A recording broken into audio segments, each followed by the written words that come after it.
பக்தி one YouTube channel வழியாக இந்த காணொலியை பார்த்து கொண்டிருக்கிற நேயர்கள் அனைவருக்கும் அன்பான வணக்கம். நாம் இன்றைக்கு மாந்தி என்கின்ற ஒரு துணைக்கோளினுடைய ஆற்றலையும் அது வழங்கக்கூடிய சிரமங்களையும் போராட்டங்களையும் அதே சமயத்தில் அது வழங்கக்கூடிய மிகப்பெரிய நன்மைகளையும் பற்றி நாம் பார்க்க இருக்கிறோம். 9 நவக்கிரக கோள்களை பற்றி உங்களுக்கு தெரிந்திருக்கும். மாந்தி என்கின்ற துணைக்கோளை பற்றி அவ்வளவு பெரிதாக தெரிந்திருக்க வாய்ப்பில்லை. இந்த மாந்தியை பற்றி கொஞ்சம் விரிவாக பார்க்க வேண்டும். ஏனென்று சொன்னால் மாந்தி தருகிற தோஷம் என்பது மிக கடுமையானதாக இருக்கும். ஜாதகத்திலே சில பேர் மாந்தியை பார்ப்பதுண்டு, சில பேர் பார்ப்பதில்லை.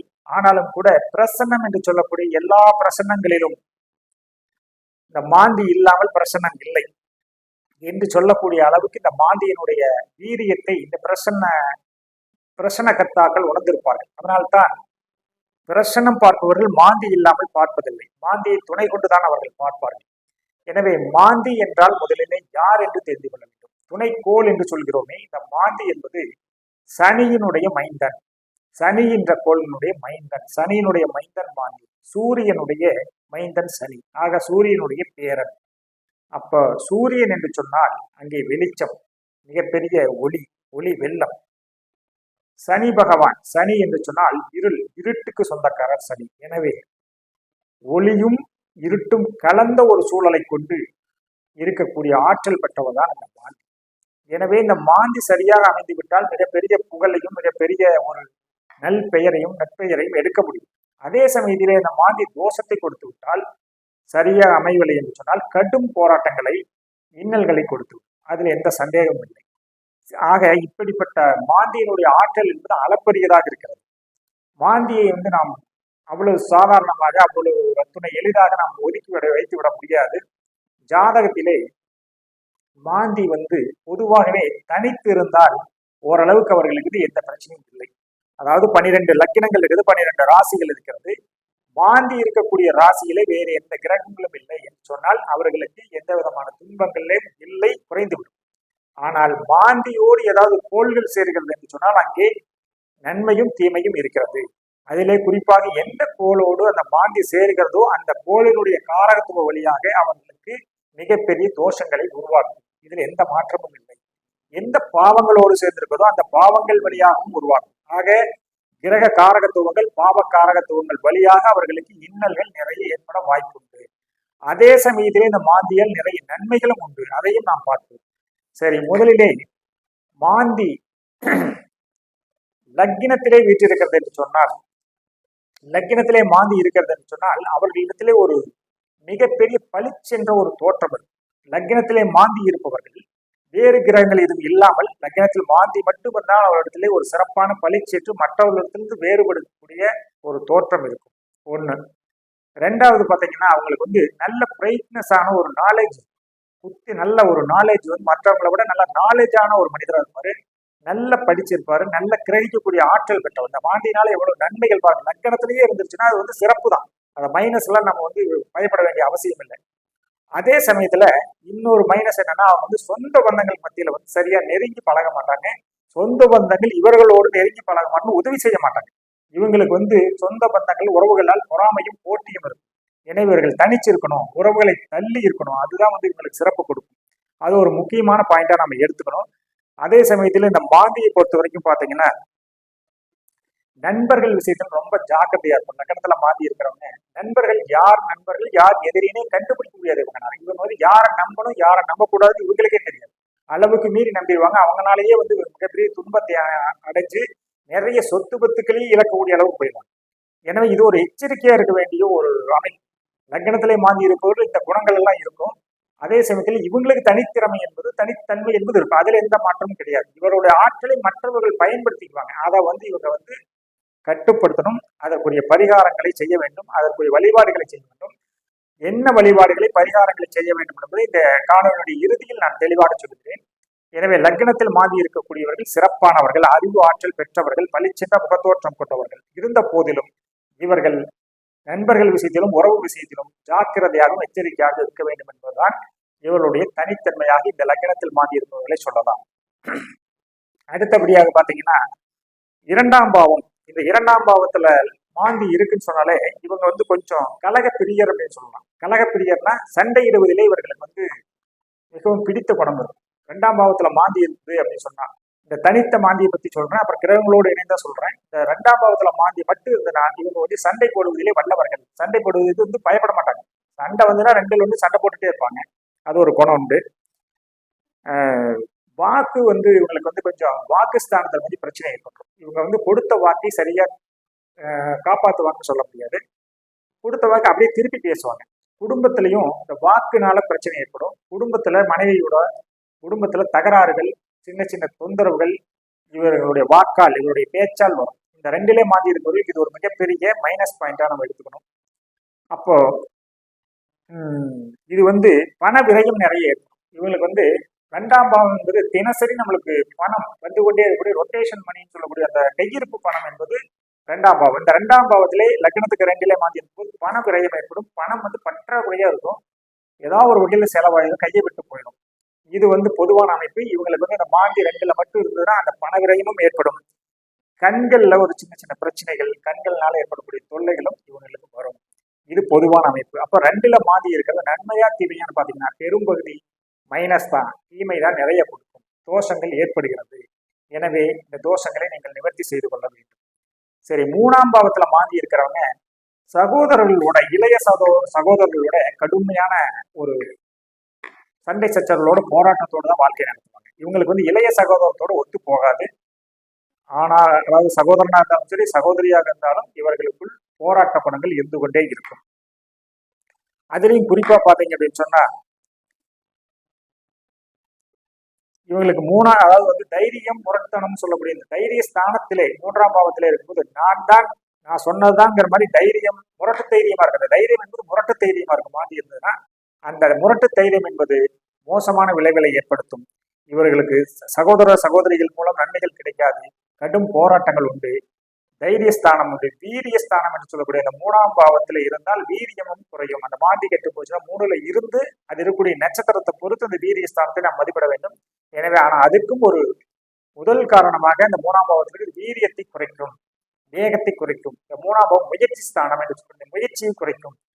முயற்சி இவர்கள் எடுக்கக்கூடிய முயற்சியில் தடைகள் வரும். நிறைய முயற்சி எடுப்பாங்க, ஆனால் போய் சேர முடியாது. இடத்துக்கு போகலான்னு நினைப்பாங்க, ஆனால் முடியாது. அப்படி நிறைய தடைகள் வந்து கொண்டே இருக்கும். எனவே இந்த லக்னத்துக்கு 3லே இருப்பவர்களுக்கும் நிறைய போராட்ட குணங்கள் இருக்கிறது. அவர்கள் தோஷ நிவர்த்தி செய்து கொள்ள வேண்டும். அடுத்தபடியாக பாத்தீங்கன்னா 4ஆம் பாவத்திலே மாந்தி இருக்கிறது.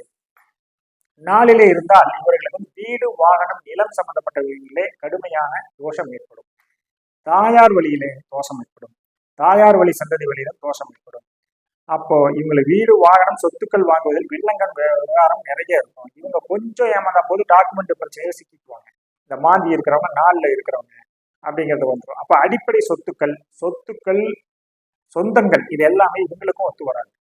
இப்ப 4ஆம் பாவம் என்பது வீடு, மனை, வாகனத்தை கொடுப்பதிலும் அதே சமயத்திலே தாயார் வழியிலும் கல்வி, அடிப்படை கல்வி என்று சொல்லக்கூடிய 10ஆம் வகுப்பு வரை படிக்கிற அந்த அடிப்படை கல்வியிலும் இவர்களுக்கு சுணக்கத்தை ஏற்படுத்தும்.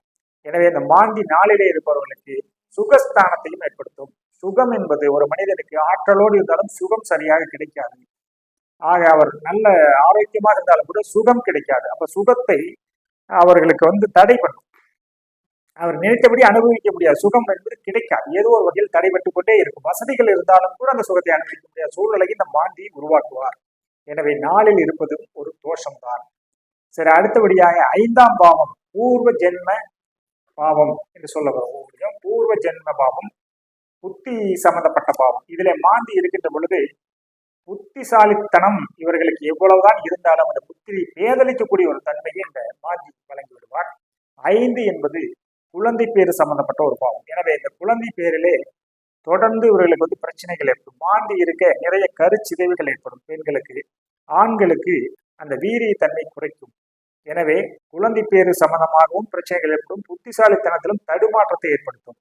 அது வந்து முழுக்க முழுக்க மாந்தி இருந்தாலும் மாந்தியோடு சேரக்கூடிய கிரகங்கள் மற்ற அமைப்புகள் வைத்து இது அதிகமாகவும் இருக்கலாம், குறைவாகவும் இருக்கலாம். ஆனால் ஜென்ரலா பாத்தீங்கன்னா 5ல மாந்தி இருக்கிறது ஒரு குறையை ஏற்படுத்தும். எனவே 5ஆம் பாவத்தில் மாந்தி இருப்பதும் தோஷம் தான். அப்ப எதுலதான் நன்மை இருக்குன்னு வர்றேன். அதுலயும் 2-3 பாவங்கள் மிக சிறந்ததா இருக்குது. ஆனா 5ல் இருக்கின்ற இந்த குலதெய்வம் நம்மளுடைய குலதெய்வத்தினுடைய அருளை குறைக்கும். குலதெய்வத்தினுடைய ஆற்றல் கிடைக்காது. பூர்வீக சொத்துக்கள், முன்னோருடைய ஆசையும் கிடைக்காது. அதில் எல்லாம் என்ன பண்ணுவார்? சுணக்கத்தை ஏற்படுத்துவார் மாந்தி. எனவே மாந்தி தோஷத்தில் 5ஆம் பாவம் முக்கியமான பாவமாக கருதப்படுகிறது. அடுத்தபடியாக 6ஆம் பாவத்திலே மாந்தி இருக்கிறது என்று வைத்துக் கொள்ளுங்கள். 6லே மாந்தி இருக்கின்ற பொழுது இவர்கள் சத்துருக்களை வெல்ல முடியாது. சத்துருக்கள் என்று சொன்னால் எதிரிகள். நமக்கு தொழிலே அல்லது குடும்பத்திற்கோ ஏதோ ஒரு வகையில் எதிரிகளாக நீங்கள் நினைப்பவர்கள் உங்களுக்கு வலிய வந்து உங்களுக்கு கெடுதல் செய்வார்கள். நீங்கள் அவர்களை வெல்லுவதற்கு நினைத்தாலும் நீங்கள் போடுகின்ற திட்டம் அவர்களுக்கு சாதகமாக அமையும் வழிய உங்களுக்கு சாதகமாக அமையும்.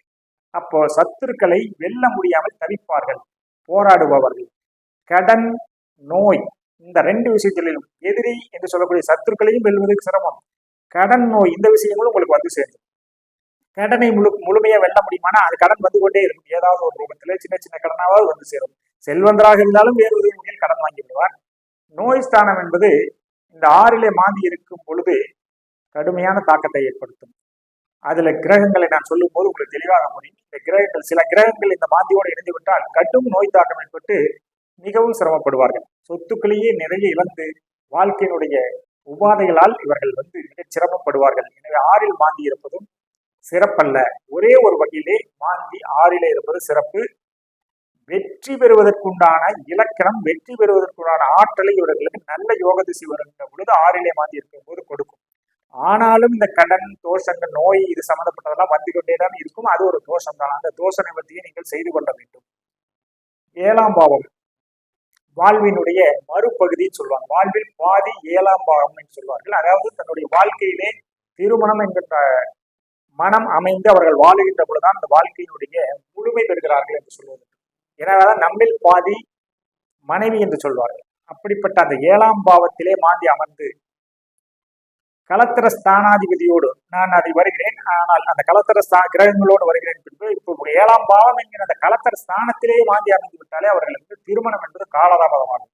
அல்லது ஏற்கனவே இளமையிலேயே திருமணம் ஆயிடுச்சு ஒரு அமைப்பில் அப்படின்னாலும் கூட பின்னால் வந்து அவர்களுக்கு சில பிரச்சனைகள் குடும்பத்தில் மனைவியோடு ஏற்படுவதற்கு வாய்ப்புகள் நிறைய இருக்கிறது.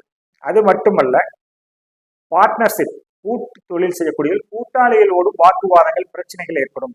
கொஞ்சம் ஏமாந்தாலும் போது அசந்தா வந்து அவங்க வந்து உங்களை வந்து ஏமாத்திட்டு போயிடுவாங்க. அப்போ வந்து நல்ல நேர்மையான கூட்டாளிகள் உங்களுக்கு அமைவார்களா என்று சொன்னால் இங்கே மாந்தி தோஷத்தை ஏற்படுத்தி கூட்டாளிகளை களவாணிகளாக மாறுவார்கள் என்கின்ற அமைப்பை உருவாக்கிவிடும். எனவே மாந்தி என்பது மனைவி வகையிலும் சரி, கூட்டு தொழில் விஷயத்திலும் சரி, ஏன் இன்னும் சொல்ல போனால் எந்த தொழில் செய்தாலும் நமக்கு வாடிக்கையாளர்கள் என்று சொல்லக்கூடியவர்கள் அத்துணை பேருமே உங்களுக்கு வந்து சரியான ஒத்துழைப்பு வழங்க மாட்டார்கள்.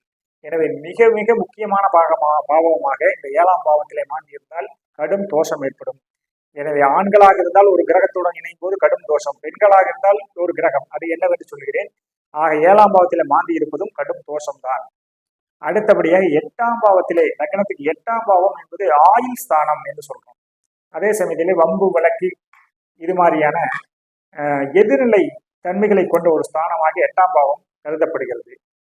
யோகங்களிலே மறைமுகமான திடீர் அதிர்ஷ்டத்தை கொடுக்கக்கூடிய யோகத்தையும் 8ஆம் பாவம் வழங்கும். ஆனால் ஆயுள் ஸ்தானம் என்று சொல்லக்கூடிய மிக முக்கியமான ஸ்தானமான ஆயுள் ஸ்தானத்தோடு மாந்தி அங்கே 8லே அமர்கின்ற பொழுது அந்த 8ஆம் பாவத்தில் இருக்கக்கூடிய நட்சத்திரங்கள் என்ன நட்சத்திரமோ அந்த நட்சத்திரங்களை பொறுத்து மாறுபடும்.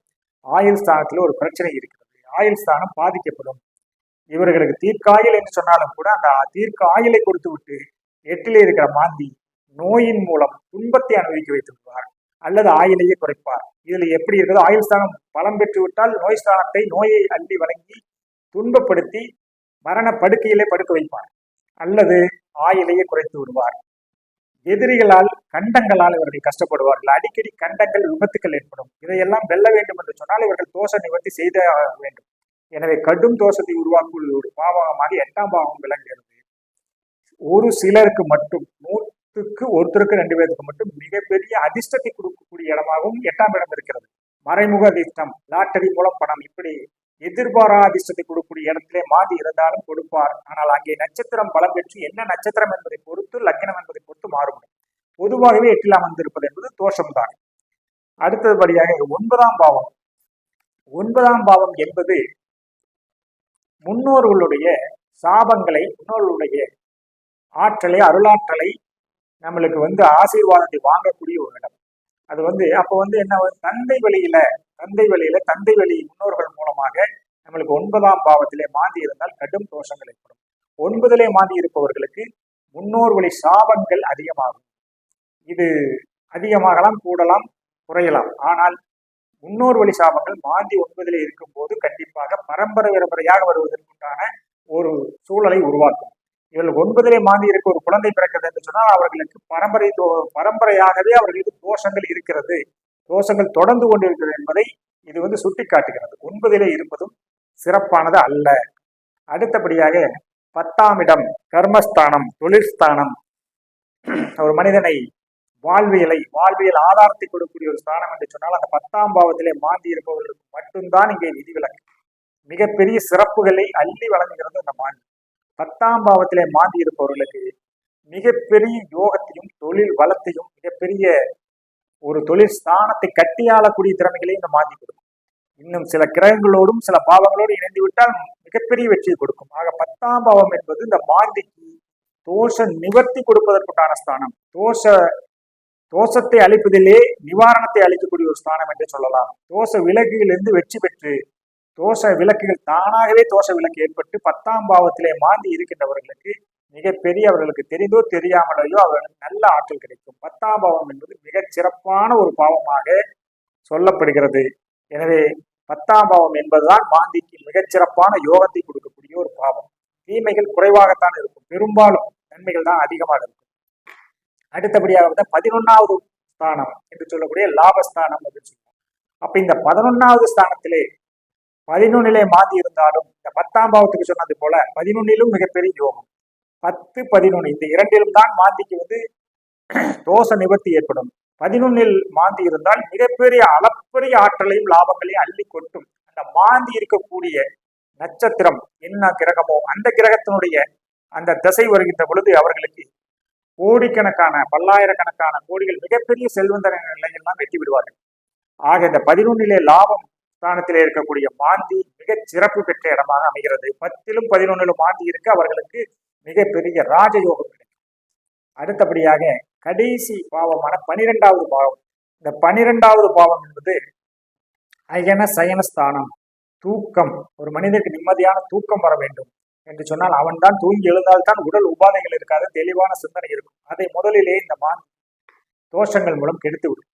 தூக்கம் சரியாக வராது, கனவுகள் பயமுறுத்துகிற கனவுகளாகவும். இந்த மாந்தி 12லே இருப்பது சிறப்பானது அல்ல, தோஷங்களை கொடுக்கும். அடுத்தபடியாக பார்த்தீங்கன்னா மருத்துவமனை செலவுகள், மருத்துவ செலவுகள் இதையெல்லாம் இந்த மாந்தி 12ல் இருக்க கொடுக்கும்.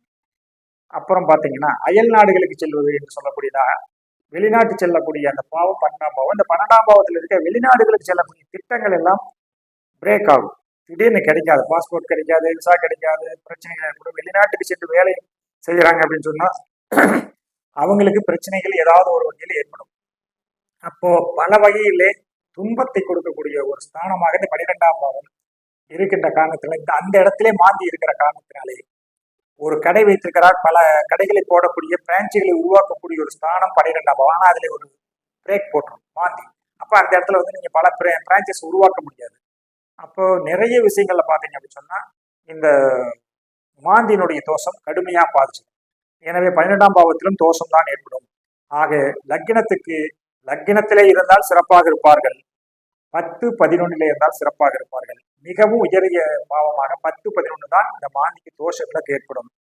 மற்ற அத்துணை பாவங்களிலும் மாந்தி ஏதாவது ஒரு வகையில் தோஷத்தை கொடுக்கும். எனவே இந்த மாந்தியால் ஏற்படக்கூடிய தோஷங்கள் இதுக்கெல்லாம் நிவர்த்தி இருக்கிறதா அப்படின்னு சொல்லணும். அப்படின்னா கண்டிப்பா நிவர்த்தி இருக்கு. பரிகாரங்களையும் வழிபாட்டு முறைகளையும் நான் சொல்லுகிறேன். அதை போக இன்னும் கொஞ்சம் இந்த வீடியோலேயே சொல்லி விடுகிறேன். இந்த மாந்தி லக்னத்திலே இருக்கிறது, 12 பாவங்களில் இருந்தாலும் கிரகங்கள் அடிப்படையிலே ஒரு பார்வை பார்ப்போம். இந்த மாந்தி சூரியன் என்கின்ற கோளோடு சேர்ந்து விட்டால், சூரியனோடு சேர்ந்திருக்குது, எந்த பாவமாக வேணாலும் வச்சுக்கோங்க, சூரியனோடு மாந்தி இருந்தால் அவர்களுக்கு தந்தை வழியிலே மிகப்பெரிய கண்டம் இருக்கிறது. தந்தை வழி சொத்துக்கள் மூலம் மிகப்பெரிய வீழ்ச்சி இருக்கிறது, ஆன்ம பலம் குறையும். எனவே தந்தை வழி சொத்துக்கள், பங்காளி வழி சொத்துக்கள் மற்றும் தலை சம்பந்தப்பட்ட பிரச்சனைகள், கண் சம்பந்தப்பட்ட பிரச்சனை, வலது கண் சம்பந்தப்பட்ட பிரச்சனைகள், இதெல்லாம் ஹார்ட், இருதயம் சம்பந்தப்பட்ட பிரச்சனைகள், இதையெல்லாம் சூரியனோடு மாந்தி சேருகின்ற பொழுது மிக கடுமையாக இருக்கும். அது பாவங்களை பொறுத்து மாறும். ஆனாலும் கூட இந்த சூரியனோடு சேருவது என்பது நிறைய ஆற்றலை தடுத்து நிறுத்தக்கூடிய ஆற்றலை கொடுக்கும். எனவே சூரியனோடு சேருவது என்பது சிறப்பல்ல.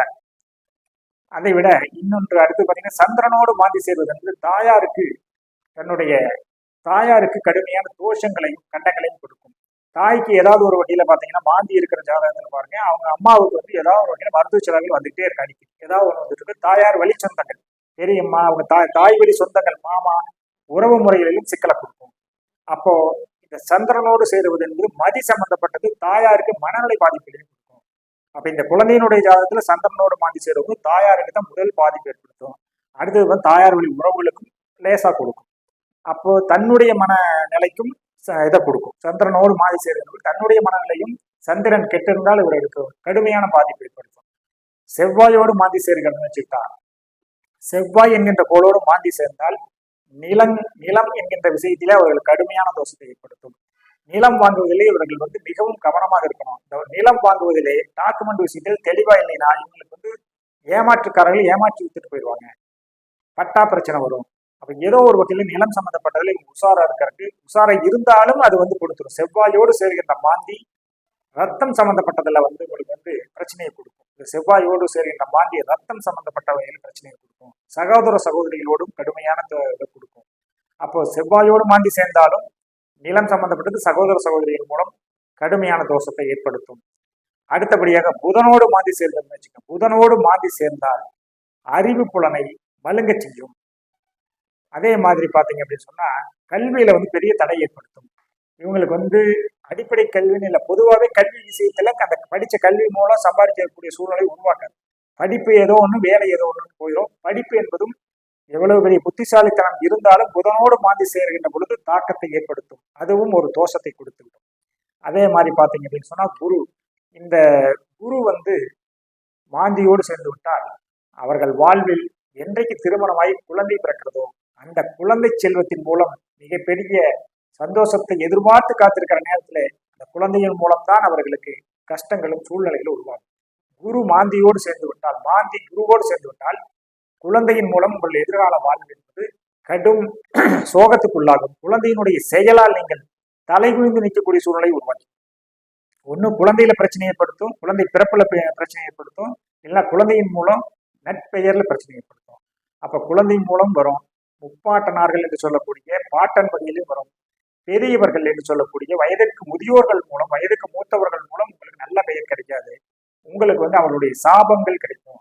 ஆசீர்வாதங்களுக்கு பதிலாக சாபத்தை கொடுத்துட்டு போயிட்டார் ஒரு பெரியவர் மூத்தவர் அப்படின்னு எவ்வளவு மனவேதனைக்கு ஆளாகும். அந்த மாதிரி சூழ்நிலைகள், மத குருமார்கள் இவங்கெல்லாம் உங்களுக்கு வந்து ஆசி வழங்க மாட்டாங்க. அப்போ நம்மளுக்கு இறை சக்தி என்பதும் தடுக்கப்படும். இறையாற்றல் என்பதும் எவ்வளவுதான் நாம் கோவிலுக்கு சென்று வழிபட்டாலும் தடுக்கப்படும், மாந்தியால் தடுக்கப்படும். எனவே குருவோடு மாந்தி சேர்வது சிறப்பல்ல. அதே போல பாத்தீங்க அப்படின்னு சொன்னா சனி பகவானோடு சேர்கின்ற மாந்தி என்பது மிகப்பெரிய ஒரு தடையை, தொழில் தடையை ஏற்படுத்தும்.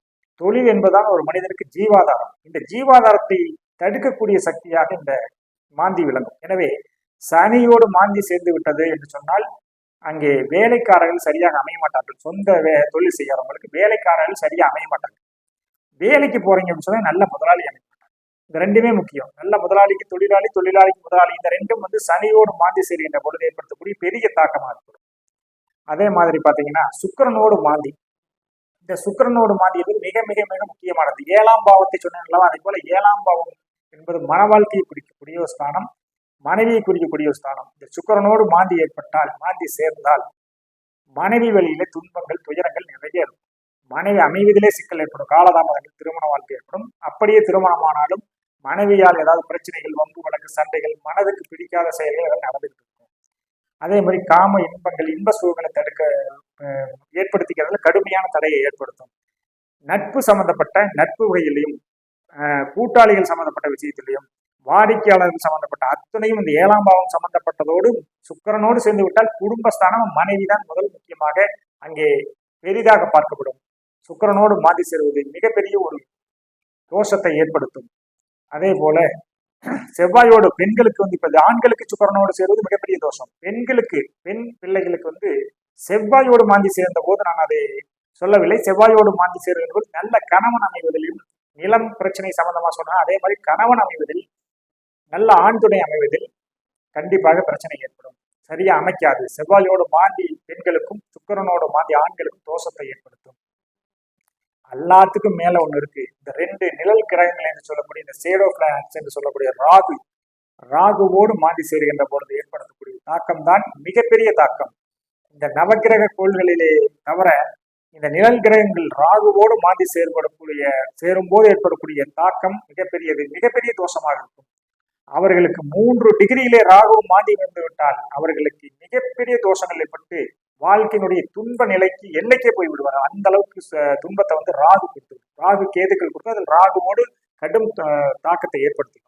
அதே மாதிரி கேதுவோடு மாந்தி சேர்ந்தாலும் அவர்களுக்கு மிகப்பெரிய சாபங்களையும் தோஷங்களையும் ஏற்படுத்தி அவருடைய அறிவாற்றலை மலங்க செய்து நல்ல வழியில் செல்லாமல் தீய வழிக்கு அழைத்து சென்று இந்த மாந்தி தோஷம் கடுமையா பாதிக்கும். அப்ப அனைத்து கோள்களை விட ராகு கேதுகளோடு சேரும்போது கடுமையாக இருக்கும் என்பது இது பொதுவான கண்டிப்பாக உறுதியான கருத்து. அதே சமயத்துல சரி இதுக்கெல்லாம் இவ்வளவு தூரம் ஏற்படுத்தி இருக்குது, பாவங்கள் வழியாக தனித்து இருந்தாலும் தோஷம் ஏற்படுத்துது, கிரகங்களோடு சேர்கின்ற பொழுதும் தாக்கம் இருக்குதுன்னு சொன்னா எப்படி தப்பிப்பது? இதற்கெல்லாம் ஏதாவது வழி உண்டா என்று சொன்னால் நிச்சயமாக இந்த மாந்தியினுடைய தோஷத்திற்கு விதி விலக்காக இந்த மாந்தியினுடைய தோஷம் குறைவதற்காகவே இறைவன் நமக்கு ஏற்படுத்தி வைத்திருக்கிற ஆலயங்கள் மிகச்சிறப்பான ஆலயங்கள் உண்டு. அதாவது பொதுவாக சொன்னால் நீங்கள் எந்த ஊரிலே எந்த நாட்டிலே எந்த மாநிலத்திலே இருந்தாலும் திருவாலங்காடு என்கின்ற இந்த ஆந்திரத்தினுடைய எல்லை பகுதியிலே இருக்கக்கூடிய திருவாலங்காடு கோவில், திருவாலங்கோட்டிலே விட்டிருக்கிற அந்த சிவபெருமானை அந்த கோவிலுக்கு சென்று அங்கே முன்னால் காளிக்கு வேண்டிவிட்டு அங்கே மாந்தீஸ்வரருக்கு சிறப்பு பூஜைகள் செய்வார்கள். அந்த கோவிலிலே அந்த சிறப்பு பூஜையிலே கலந்து கொண்டு சிவபெருமானை தரிசனம் செய்து எனக்கு மாந்தியால் ஏற்படக்கூடிய தோஷங்கள் முற்றிலும் விலக வேண்டும் என்று சொல்லி அங்கே 1 மணி நேரம் 1.5 மணி நேரம் அமர்ந்து மாந்தியால் ஏற்பட்ட துன்பங்களை நினைத்து எந்த வகையில் தாக்கம் உங்களுக்கு வந்ததோ அதையெல்லாம் விலக வேண்டும் என்று சொல்லி நன்றாக அமர்ந்து வேண்டிக் கொண்டு வந்தால் அந்த சிவபெருமான் உங்களுக்கு மாந்தியினுடைய தோஷங்களை கண்டிப்பாக விளக்குவார். இது வந்து மிக முக்கியமானது. திருவாலங்காடு கோவில் பொதுவான கோவில். அது மட்டுமல்ல, அவ்வளவு தூரம் செல்ல முடியாது என்று நினைப்பவர்கள் தாய்மார்கள் அருகிலேயே கால் இருக்கிறது என்று சொன்னால் சுயம்பு மாந்தீஸ்வரர் அல்லது மாந்தீஸ்வரர் கோவில் என்று அங்காங்கே உண்டு. தமிழ்நாட்டில் அந்தந்த பகுதிகளிலே இருக்கும். நீங்கள் விசாரித்து பாருங்கள். ஒவ்வொரு மாவட்டத்துக்கும் ஒரு இடத்துல இருக்கிறத குறிப்பிட்டு சொல்ல முடியாது. ஆகவே மாந்தீஸ்வரர் கோயில் என்று இருந்தாலே எங்கிருந்தாலும் செல்லலாம். இது வந்து அங்கிருந்து இருக்கிறவங்க போய்க்கலாம். திருவாலங்காடு என்பது பொதுவானது. அது முடிந்தால் போய் வந்திருக்க. முதல் திருவாலங்காடு போயிட்டு வந்துருங்க. முடியவில்லை என்பது மாந்தீஸ்வரர் கோயிலுக்கு அடிக்கடி போயிட்டு வந்தீங்கன்னா அது சனிக்கிழமைக்கு போயிட்டு வரணும். அதுல மாந்தீஸ்வரர் கோயிலுக்கு போறது வந்து சனிக்கிழமை போறதா சிறப்பு. மற்ற நாள்களில் போவதை விட சனிக்கிழமை போவது என்பது சால சிறந்தது. அடுத்தபடியாக கோவில்களுக்கு அடுத்து ஹோமங்கள் உண்டு. இந்த மாந்தியினுடைய தோஷம் முழுமையா வந்து எனக்கு வந்து விலகணும், திருமண தடை விலகணும், குழந்தை பேரு தடை விலகணும், பொருளாதார தடை விலகணும், இன்னும் எத்தனையோ எல்லா தடைகளும் விலகணும் அப்படின்னா நீங்கள் சுதர்சன ஹோமங்களிலே சிறந்த ஹோமங்கள் நிறைய இருக்கு. அதுல இந்த மாந்தியினுடைய தோஷத்தை குறைக்கக்கூடிய ஒரு ஹோமம் என்று சொன்னால் அது சுதர்சன ஹோமம். இந்த சுதர்சன ஹோமத்தை உங்கள் வீட்டிலோ உங்கள் அலுவலகத்திலோ ஏதோ ஒரு இடத்துல நீங்கள் தெளிவாக இந்த சுதர்சன ஹோமம் செய்தால் இந்த சுதர்சன ஹோமத்துக்கு மிகப்பெரிய சக்தி உண்டு. மாந்தியினுடைய ஆற்றலை வெகுவாக குறைத்து அப்ப நீங்க திருவாலங்காடு செல்கிறீர்கள் அல்லது மாந்தீஸ்வரர் கோயிலுக்கு செல்கிறீர்கள், சுதர்சன ஹோமத்தையும் நடத்துகிறீர்கள் என்று சொன்னால் மிகச் சிறப்பாக அமையும். அதே மாதிரி நவரத்தினங்களிலும் கூட இந்த மாந்தி தோஷத்தை விளக்குவதற்கென்று ஒரு கல் உண்டு. அந்த கல் கனக புஷ்பராகம் என்று சொல்லக்கூடிய குரு பகவானுக்குரிய கல். கனக புஷ்பராக கல்லைத்தான் இவர்கள் அணிய வேண்டும். அவர்கள் வந்து சனிக்கிழமை சென்று வழிபாடு செய்துவிட்டு ஹோமங்கள் செய்துவிட்டு இந்த கனக புஷ்பராக கல்லை தெளிவான கல்லை அவர்கள் வாங்கி மாந்தியினுடைய தோஷங்கள் விலக வேண்டும் என்று சொல்லி விலக்கி அந்த கல்லை முறையான முறையிலே பூஜை செய்து வழிபட்டு அணிந்தாலும் மிகப்பெரிய இந்த மாந்தி தோஷத்துக்கு விடுபடலாம். இப்போ 3 வாய்ப்புகள் இருக்கிறது. கோவில் என்று சொன்னால் திருவாலங்காடு அல்லது அருகில் இருக்கக்கூடிய மாந்தீஸ்வரர் கோவில், சுதர்சன ஹோமம், கனக புஷ்பராக கற்கள். கனக புஷ்பராகம் என்பது விலை அதிகம் என்று சொன்னால் கூட அதற்கு வந்து சில உபரத்தினங்கள் என்று உண்டு. கனக புஷ்பராகத்தினுடைய ஆற்றலை அதே அளவுக்கு வழங்கக்கூடிய விலை குறைவான உபரத்தினங்களும் உண்டு. அதை நீங்கள் தெரிந்து கொண்டு அந்த உபரத்தினங்களை கூட வசதி குறைவாக பயன்படுத்திக் கொள்ளலாம். கனக புஷ்பராகம் விலை அதிகம் என்று கவலைப்பட வேண்டியதில்லை. அதே போல இது மாதிரி நிறைய வழிகள் இருக்கிறது. இதையெல்லாம் 3ஐயும் செய்ய முடியாதுன்னு சொல்வது ஏதோ ஒன்றையாவது பின்பற்றுங்கள். ஏதோ ஒன்றை ஃபாலோ பண்ணா கூட போதும். 3மே நாள முடியும். 3ஐயும் தயவு செய்து செஞ்சு மாந்தி தோஷத்திலிருந்து முழுக்க வெளியே வாருங்கள். மாந்தி தோஷம் விலகினால் உங்கள் வாழ்வினுடைய அத்தனை தோஷங்களும் விலகும். மிகப்பெரிய வெற்றியை நீங்கள் நோக்கி செல்லலாம். உங்களுக்கென்று விதிக்கப்பட்ட விதி உங்களுக்கு கொடுக்கப்படக்கூடிய அளவு சரியாக உங்களை வந்து சேரும் என்பதிலே எந்த விதமான மாற்று கருத்தும் இல்லை. எனவே மாந்தியினுடைய தோஷம் என்பது கடுமையானதை விலக்கிக் கொள்ளுங்கள் என்று சொல்லி, இன்னும் மாந்தி எந்தெந்த ராசியில் இருந்தால் நீங்கள் எந்தெந்த சின்னங்களை உருவங்களை பார்க்க கூடாது என்பதை நீங்கள் முதலில் தெரிந்து கொள்ள வேண்டும். மேச ராசியிலே மாந்தி இருப்பவர்கள் தெரிந்தோ தெரியாமலோ ஆடு சம்பந்தப்பட்ட படம், ஆடு மேயக்கூடிய புல் தரைகள், ஆடு மேய்ப்பவருடைய படம், இதெல்லாம் நீங்க தூங்கி எந்திரிச்சதையும் இல்லை, பொதுவாகவே தொழிலுக்காகவோ எப்பவுமே பயன்படுத்தக்கூடாது. அப்போ ஆடு சம்பந்தப்பட்டதை நீங்கள் கண்டிப்பாக விலக்கிவிட வேண்டும். ரிஷபராசியில மாந்தி இருக்குன்னு சொன்னா, நீங்கள் மாடு மேய்க்கக்கூடிய புல் தரைவெளி, அப்புறம் மாடு சம்பந்தப்பட்ட படங்கள், காளை சம்பந்தப்பட்ட படம், பிரதோஷ நாளிலே நந்தி வழிபாடு. அப்ப நந்திக்கு சென்று நான் வழிபடுகிறேன்னு சொன்னால் அதெல்லாம் உங்களுக்கு சரியான அளவில் அமையாது. பிரதோஷத்துக்கு சென்று கொண்டே இருக்கிறான்னு எனக்கு கடுமையான தாக்கம் இருக்கிறது என்று சொன்னால், நீங்கள் காளை வடிவத்திலே மாடு வடிவத்திலே இருக்கக்கூடிய சிலைகளையும் உருவங்களையும் நீங்கள் பார்க்க கூடாது. அவற்றை நீங்கள் வைத்திருந்தால் அதை அகற்றி விடுங்கள். இதுதான் அந்த திருஷ்டி பரிகாரத்துக்கு ஒரு சால சிறந்ததாக அமையும். அதே போல மிதுன ராசியிலே மாந்தி இருக்கிறது சொன்னால், இரட்டை உருவங்கள் சம்பந்தப்பட்ட படங்களை நீங்கள் மாட்டி வைத்தீர்கள்.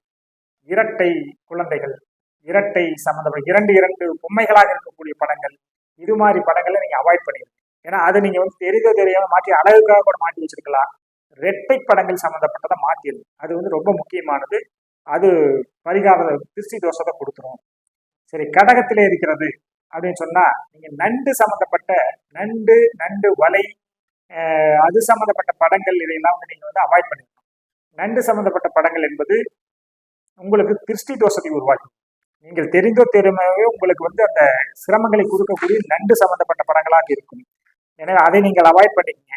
சிம்மம் அப்படின்னு சொன்னா, சிங்கம் சம்பந்தப்பட்ட படங்களை சில பேர் விரும்பி மாட்டி வச்சிருப்பாங்க. சிங்கம் பொம்மை வச்சிருப்பாங்க, சிங்க பொம்மை, இதெல்லாம் நீங்க அவாய்ட் பண்ணிடணும். கன்னி ராசியில மாந்தி இருக்கு. இந்த கன்னி ராசியில மாந்தி இருக்கிறவங்க அப்படின்னு சொன்னா, கப்பல், பெண்களுடைய முகம், குறிப்பா பெண்களுடைய முகம் அழகான பிரிண்ட் போட்டு ஒரு டிசைன் பண்ண ஒரு படங்கள் மாட்டி வச்சிருப்பாங்க. பெண்களுடைய அழகான படங்கள், பெண்களுடைய முகம், கப்பல் சம்பந்தப்பட்ட படங்கள், ஓடம் நீரிலே ஓடக்கூடிய ஓடம் சம்பந்தப்பட்டது, இதெல்லாம் கடுமையான திருஷ்டி தோஷத்தை ஏற்படுத்திவிடும். அந்த மாதிரியான படகு சம்பந்தப்பட்ட படங்களையும் கப்பல் சம்பந்தப்பட்டதெல்லாம் நீங்க எடுத்துருங்க. பெண்கள் சம்பந்தப்பட்ட படங்கள் மட்டும் தான் நீங்க எடுத்துருங்க. ஆண் பெண் மனைவியினுடைய படம் இருக்குது, குழந்தை படம் இருக்கிறதுல பிரச்சனை இல்லை. அது இல்லை, தனியா ஒரு பெண்ணுடைய ஆர்ட் வரைஞ்சதை நீங்க பார்க்கக்கூடாது. இது கடுமையான தோஷத்தை ஏற்படுத்தும், திருஷ்டி தோஷத்தை. அடுத்தபடியா துலாம்ல இருக்குது அப்படின்னு சொன்னா, அவங்க தராசு சிம்பிள் இருக்கிறதோ, நீதிபதி, வக்கீல் சம்பந்தப்பட்டவங்க, வக்கீலுடைய உருவம் பதிச்ச ஒரு இது, சட்டம் சம்பந்தப்பட்ட உருவங்கள், அதெல்லாம் வக்கீல் தொழில் செய்யறவங்க அது பிரச்சனை இல்லை, அது பண்ணிக்கலாம். சம்மந்தம் இல்லாதவங்க போய் அந்த வக்கீல் சம்பந்தப்பட்டது வச்சிருக்கிறது, நீதிபதி சம்பந்தப்பட்டது, நீதி சம்பந்தப்பட்டது, அதே மாதிரி பாத்தீங்க அப்படின்னு சொன்னா தராசு சம்பந்தப்பட்டது, இதெல்லாம் படங்களாகவும் பார்க்க கூடாது. பாத்தீங்கன்னா திருஷ்டி தோஷம் வந்துடும். எனவே இதெல்லாம் நீங்க உங்களுக்கு தெரியாம உங்களுக்கு அந்த மாதிரி சூழ்நிலை உருவாக்கும், ஆர்வத்தை உருவாக்கும். அப்ப இந்த மாந்தி அந்த ராசியில இருந்து அந்த ஆர்வத்தை உருவாக்கும். எனவே அதையும் மீறி நாம் செயல்பட வேண்டும். அதையெல்லாம் அவாய்ட் பண்ணணும், தெரிஞ்சுக்கிட்டா தான் செயல்படுத்தணும். அடுத்தது துலாம் தாண்டி பாத்தீங்கன்னா விருச்சிகம்.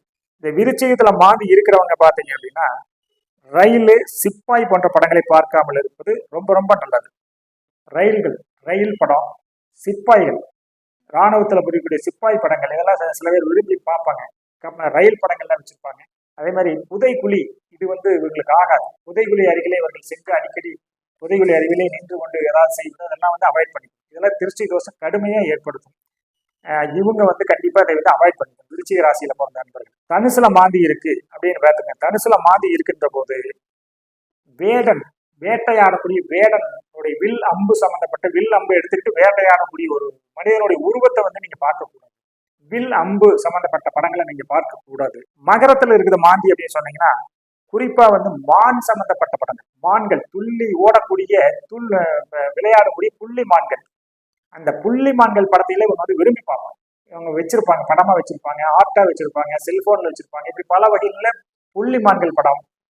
அதே மாதிரி பாத்தீங்கன்னா முதலை, நீரிலே ஆற்றிலே இருக்கக்கூடிய இந்த முதலையினுடைய படத்தை விரும்பி பார்ப்பாங்க. அந்த முதலையினுடைய படம், மானினுடைய படத்தை இவங்க அவாய்ட் பண்ணணும். தெரிஞ்சோ தெரியாமல பார்த்துக்கிட்டு இருந்தீங்கன்னா அதை அவாய்ட் பண்ணிடுங்க. அப்பதான் திருஷ்டி தோஷத்துல நீங்க வெளியில வர முடியும். இல்லைன்னா அது கடுமையா பாய்ச்சிட்டே இருக்கு. தொழில ஏதாவது ஒரு வகையில உங்களுக்கு துன்பங்களை கொடுத்துக்கிட்டே இருக்கு. அடுத்தது பாத்தீங்க அப்படின்னு சொன்னா கும்பம். இவர்கள் குடம் சம்பந்தப்பட்டது, வெறும் காலி குடமாக இருக்கும். அந்த குடம் வடிவிலே இருக்கக்கூடிய ஒரு பொருளை நீங்க பார்க்க கூடாது. கண் விழிச்சதும் பார்க்கக்கூடாது. ஒண்ணு, தெய்வீக கலசங்களை பார்க்கலாம்.